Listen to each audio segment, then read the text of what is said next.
Yes, I'm Roman, and today we are here in Grenoble for La Tour de France 2022.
In this year Tour de France, the cyclists go through 4 countries: Denmark, Belgium, Switzerland and France.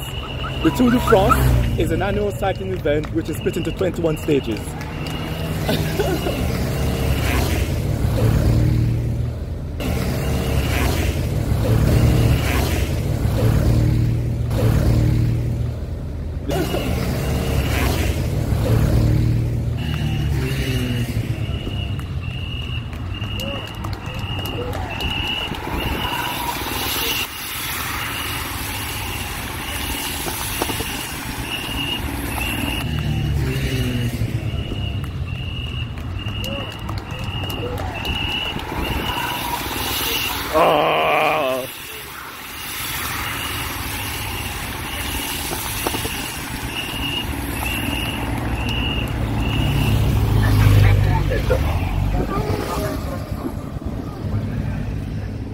That was simply spectacular. I truly enjoyed seeing the cyclists. There was so much emotion, so much thrill, so much energy. It was my first time seeing such an event, and I absolutely loved it.